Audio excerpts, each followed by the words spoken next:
Welcome to Conversations for Course Creators.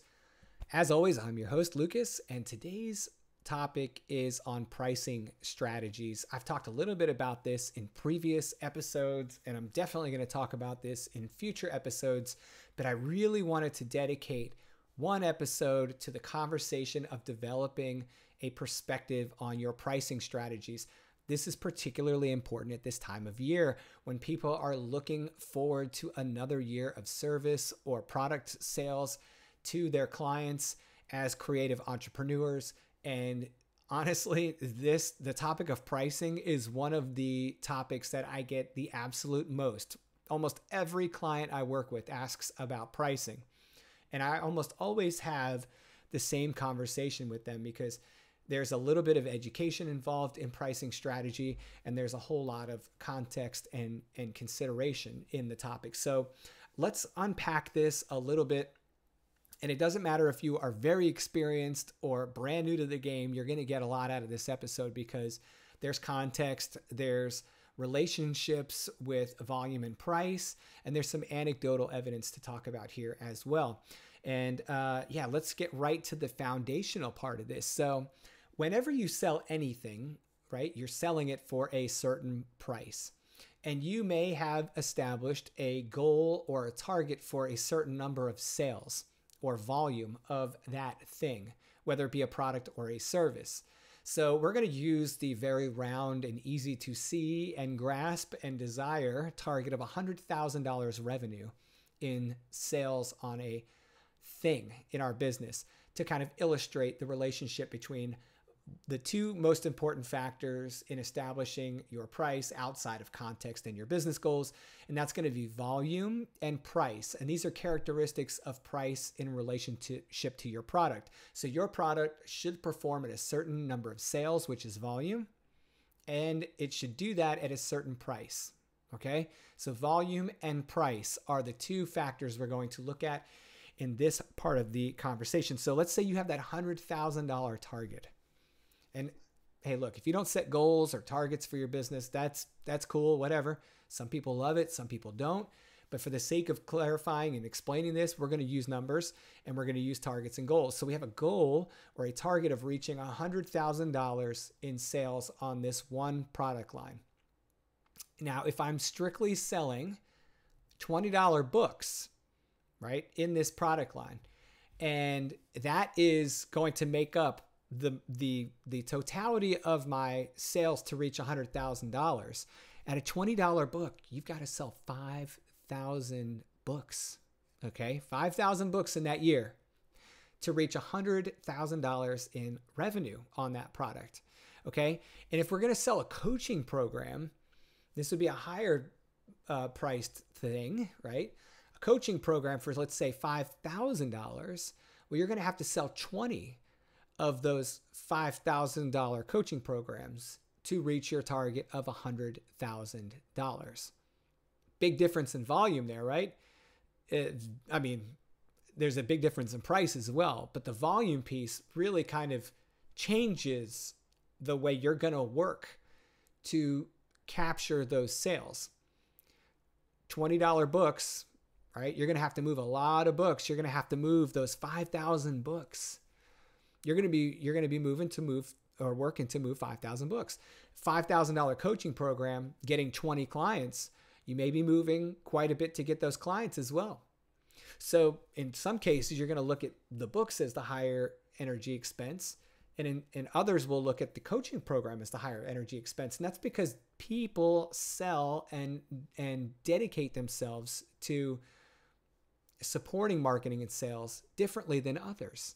If you're into the type of person that is super hot and enjoys the topic of marketing and sales, you're hot on marketing and sales, then the prospect of selling that number of things, that volume of books or that volume of coaching programs may not seem like a big deal to you, right?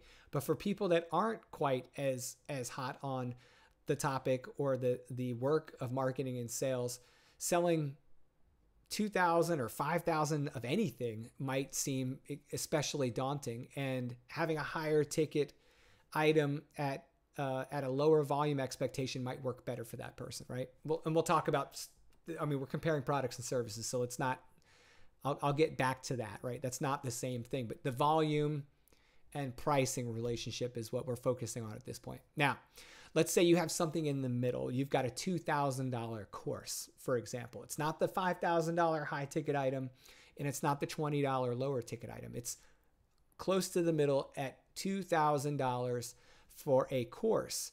Well, you have to sell 50 of those. And so that's a pretty big or a pretty good compromise, right? I mean, I have to sell 50 of something to reach that target. So you can see where the relationship of price to volume and how that's attached to an individual product really matters. Now, if you heard me say course, coaching program, book, and you were automatically thinking, well, yeah, I mean, I wrote the book. Now I just have to market and sell it. That's different than if I have to provide one-on-one coaching. Well, you're absolutely correct. You're absolutely correct. And I'm not going to think about that through the point of marketing and sales, because you could spend equal amounts of time and energy on marketing and sales of all those products to reach those goals. You know, just because something's lower price doesn't mean it's harder to sell. And just because something's higher price doesn't mean it's harder to sell. Okay? Each of these products and services has their own unique relationship with sales value and all of those things. That's not what this conversation is going to get into. But for you, the person providing the service or developing and selling the product, there is a significant difference in energy expenditure, if you will. Okay, so what do I mean by that? Services tend to be more demanding of the provider's energy than, say, products, right? So once you've developed a product, there may be a tremendous amount of energy investment up front. But once the product is developed and it's ready to market and sell, and you've got all that time and energy spent there, now you just have to move that product, and the product stands very much on its own with your clients to a certain degree to keep that value up and the client satisfaction up. If I buy your book is what's going to make me happy. It's the energy you put into building the book, right? And I'm not necessarily showing up every time you're reading the book. And I'm not there to answer your questions every 5 seconds while you're reading the book, right? There's a difference. If I'm running a coaching program, it may be there's a certain amount of pre-developed products involved, but there's usually a very high amount of energy expended by the provider, the coach, to the person being coached. We're going to interact a lot, so it's going to consume a lot of time, and we're going to interact in a very personal way, right? We're closer to each other than, say, someone reading a book is to the author in most cases, and we're going to have to get to know each other. We're going to have to work with communications. We're going to have to work with dedicating, time on our schedules to each other. There's a big investment in time and energy in something like coaching or consulting. So that tends to increase the price because you can only do so much of that, right? So I can only provide so much time to coaching or consulting because of the time and energy it takes to do that. Makes sense. This should all seem very logical to you. So with that amount of personal time being spent one-on-one with somebody, directly with that person, them having that kind of access, that kind of energy, that kind of time commitment, the price on the product is usually higher. So coaching and consulting programs tend to be higher priced, lower volume things. Now, if you're sitting there thinking, well, I do coaching programs, but I have a low price, think about the energy you're expending. Do you have a lot of clients? If you're low priced and you're still experiencing low volume, like you don't have a lot of clients, and you didn't just get started, by the way. I mean, you have to give yourself time to get clients and to work with people. Well, then you might be having an issue here, right? People will associate a certain amount of value with the price. If you're going to be one-on-one coaching and you're charging, $150 for your program, I'm thinking there's no value in that program for me, because all the coaches I know that are worth anything are much, much more expensive than that. They charge more than that an hour. Okay. Not for a whole program. Yeah. Okay. I'm not even looking at that program. $150. There's nothing there for me. I can tell right away. Now, if you didn't price that appropriately, I don't see that. And I'm not thinking about how you priced your product. I'm sorry. that's not on me as the consumer to wonder, I wonder if they priced their product accurately or correctly. The only time people usually think that is when something is really high priced and they're like, man, I don't see where there's that much value in this offer, right? So your offer has to, and the expression of value in your product when you're a coach or a consultant has to match the price. And so that's usually because the price is higher. And I can see that there's that much value in that price. And I can expect that there's going to be quality associated with the delivery of that service because of that price and because of the value I see in that program. Quality is part of that value. So this is where your higher priced, lower volume model traditionally falls, is in quality consulting and coaching programs. In masterminds as well, right? So because they're a significant commitment. So that's kind of a good example of the higher priced, lower volume versus the lower priced, higher volume products and services. Books versus masterminds or coaching or consulting programs. Courses may be somewhere in the middle. Courses could be at the very top. Courses could be at the bottom. Courses are a very flexible product. So let's talk about that for a little bit, because that's what we're here for. Is this whole podcast is around course creators. So if you create a flagship course or a primary course that serves as the core of your business, and it's a pretty significant course, and we're not talking about measuring time, guys. The value of your course is far beyond the amount of time you have spent delivering video. Okay, the outcome of this course has significant value to the buyer, and you've put significant amounts of energy and time into creating a very valuable course, then you should have a healthily priced course. Now, let's say you're selling that course for $1,000 or $500 or $3,000, whatever. It has to be appropriate for your particular application, your type of client, and your type of course that you're delivering. The technology you're using, whether it's on a professional LMS like Thinkific, if you did the right thing with creating something that people actually need, and you're solving problems and you're helping them make a lot of money with it, well then, yeah, you're gonna have a higher price point on your course. So let's say you have one of those. That's great. You should expect lower volumes of sales at a higher price point. And that would be a normal expectation. Surprise me with higher volume sales of a high priced course. That's like the win all, like, yeah, super stoked if that happens, right? But normally, higher priced programs like that have a lower volume of movement. They also, by the way, experience a lower volume of refunds and dissatisfaction. So do with that what you will. Lower priced courses could be mini courses or just rapid courses, right? And I don't mean just rapid courses as if they don't matter or they don't have value. They could be tremendously valuable and they could matter significantly to the learner. But they tend to be shorter in content, maybe deliver on less impact, have less application focus, and have a less time commitment, and maybe even lower quality. So, but that's okay if it's at the appropriate price point. You could expect a higher volume of sales on a program like that if it fits the needs of your ideal learner. And that would be great. And by the way, impress me with all the sales of that you can get as well, right? But there's an example of, like, if you have a high dollar flagship course or something you've dedicated like significant amounts of quality and time and money into, and it absolutely solves problems, informs learners, and helps them close a performance gap that is equal to a certain amount of money in their life. If you are priced at or below that level, then great, you're doing a good thing. You should expect that thing to make you good money. And you should also expect lower volume than if you sold a valuable but lower priced course that was shorter in duration, delivered less impact, and required less commitment from you. All of that is logical and realistic. Okay. Now there are the exceptions. So if you're listening to this and you're going, wait a minute, I saw a guy on Twitter or on LinkedIn or whatever last week that makes a fortune selling low priced courses. Well, yeah, but they are selling a low priced course expecting high volume to make a fortune.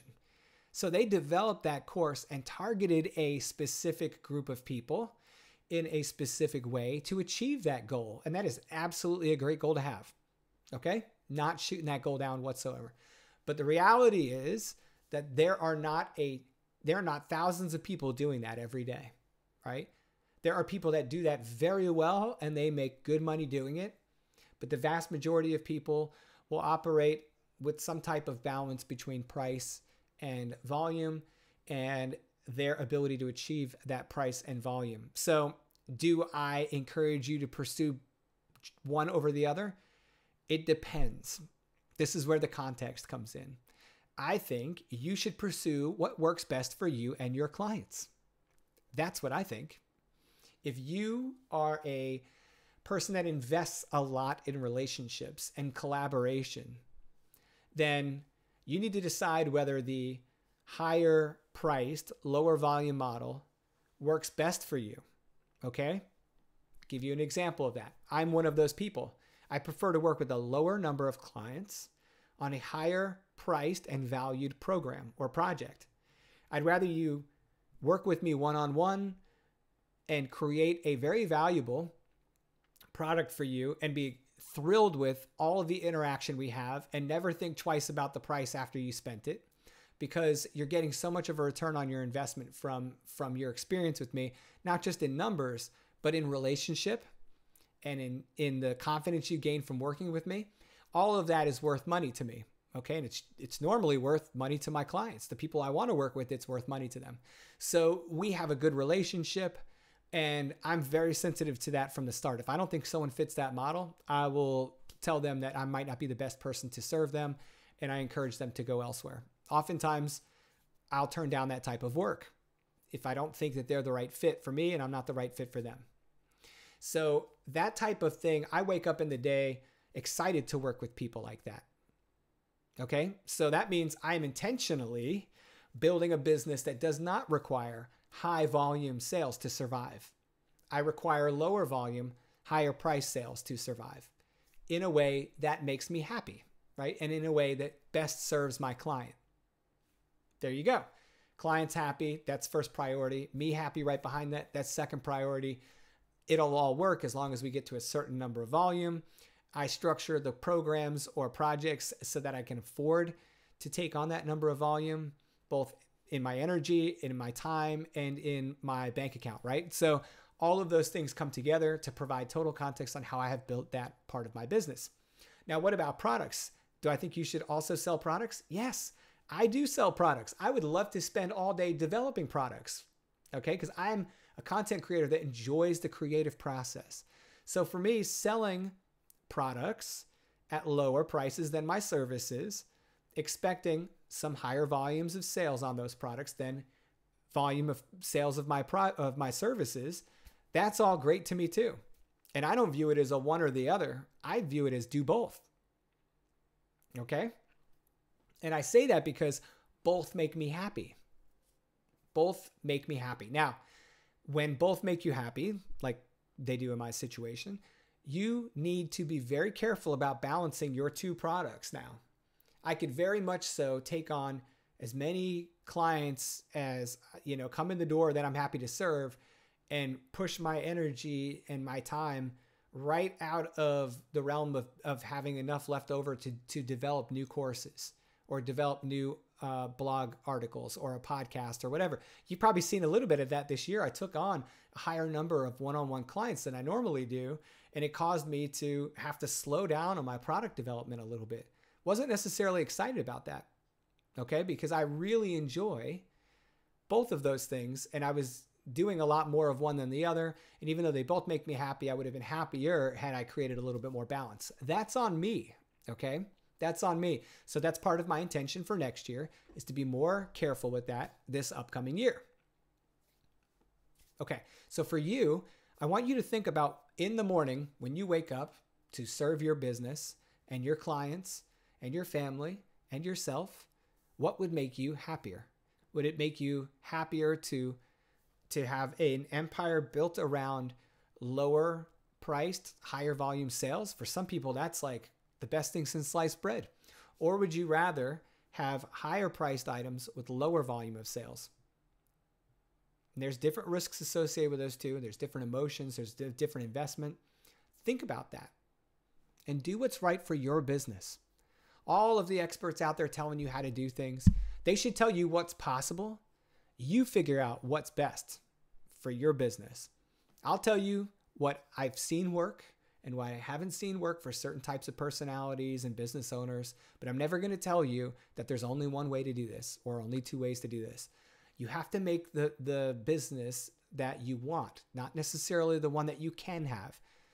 Just because you can do something doesn't mean you should, right? So let's go ahead and think about when we look at our business plans for the next year, let's think about, did I develop the right types of products with pricing and volume strategy that serve me and serve my clients in the best way possible? And if the answer is no, then you say, what do I need to do to get from where I am today to get to that point? Okay? That's the fun part. And in the end, if you get that right, you're going to be much better off, both as an entrepreneur and as a person serving people. Okay? Give you one example of that, and then we'll be done for today. So when I first started East Partnership, I created courses that I knew were super valuable to people in the maintenance engineering space, and sometimes referred to as logistics engineering, and many aspects of this are reliability engineering. So just think engineers. And engineers do this certain type of work. I created courses that help them do better work, okay? Do certain work better. And I thought, I'll sell this to the engineer. Well, after about a year, I realized I was selling to the wrong person. I had a good price point. It was in the middle. It wasn't low, and it was definitely not high. I was moving in very carefully into my pricing. So I had a pretty good price established. It could have been higher, but it wasn't too low. So it didn't give the impression that I didn't have quality associated with my product. I didn't have a whole lot of competition, so I had to be careful. All right. And so I put a good, nice medium price in there, and people responded really well to the course. I had never had a request for a refund. Never. Not once. Okay. So good quality product. People are happy. I gave time to talk to people that attended my courses, and everyone was doing well. But I couldn't figure out why we weren't selling more. I mean, I knew this product would help so many people, and I made two fatal errors. One, I built a thing and marketed a thing to the wrong group. I built it for the engineer, which was the right person to build it for. That's who's going through the class. But I should have been selling it to the engineer's boss. I should have been selling it to the organization. Because essentially what I was doing was asking the engineer to spend their personal money on fixing their boss's problem. And that was a fatal error in my pricing strategy. So I built a medium priced course and had low volume sales when I was expecting medium volume sales with a medium price. Okay? So I had realistic expectations, but then I didn't, because I targeted the wrong person. I should have been targeting the organization. Once we shifted to a B2B heavy market approach and kept the B2C alive, because there were people that would invest in, especially consultants, in doing something better or learning something new that they could bring to their clients. Once I started marketing our courses to organizations, we had 4 times the sales. Okay. So we had a better volume turnout, and it matched the volume and pricing strategy that we had initially set out as our goal. So that was great. That just showed that, we had to learn from some mistakes. The other mistake I made was that I didn't very clearly respect the pricing of my course. Okay. And what I mean by that is we were a little bit more willing to do sales. And so what I found was a lot of my B2C clients were watching us very closely on our social media channels, and they knew that we would run a sale in 3 months because Black Friday was coming up, or they knew we were going to run a sale when one of our businesses had an anniversary or something. So they would wait. They would wait us out. So I made a promise to scale back my sales a little bit, like sales and promotional type sales. Not necessarily the sales of goods, but at a discounted price. So I scaled back some of those sales a bit and increased our exposure to B2B marketing. And ultimately, we ended up doing better with sales. Now, the better sales numbers, the better revenue is one way to measure that we were serving people better. It's not the way to measure that you're serving people better. That was more so through talking to former students, talking to existing students, and seeing if what we were doing was making things better for them. So I'm telling you this to make sure that you don't associate the wrong measurements with whether your pricing strategy is working. Okay. Everyone I talked to said, yeah, the course is a great price. Okay. Not too low, not too high. No, I think it's appropriately priced. Great. Hang up the phone or get off the computer. Why isn't it selling more? Right?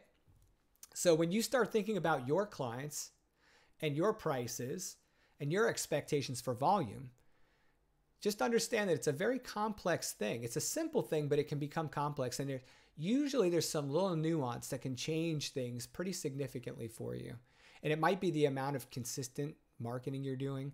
We would immediately start to see sales when we started talking about our projects or our products more frequently. Wouldn't you know, that kind of works. Right? And my mentor, Honore Corder, she says a book in motion is money in motion, and a book at rest is money at rest. And you will see the same thing. You substitute the word book for course. A course in motion is money in motion, and a course at rest is money at rest. So you should be talking about your products, expecting and designing a certain amount of volume into the price and getting out there and getting it. Okay, guys, that is it for today's episode. I did want to close with a note about our sponsor, the Empire Builders Masterclass. And if you haven't yet, go check out www.empirebuildersmasterclass.com. It is, let's show my bias here, it is a co-founded business that I have, or site that I have with the wonderful Honore Corder. And we have built this to serve entrepreneurs in the creative space. So if you are at all interested in building your empire around your books and your courses and your coaching programs and all the things that you can create to serve your clients, please check out Empire Builders Masterclass and see the wonderful courses we have there. We're launching new courses weekly. In fact, this week we just launched a course from an amazing business coach, Helen Bullen. And she is just extremely motivating, so intelligent. She's been there, done that. She does a wonderful job of helping people understand what they're doing to get in their own way and how to get out of their own way to advance their businesses. So please go check out Empire Masterclass or EmpireBuildersMasterclass.com, and I'll see you guys in the next episode.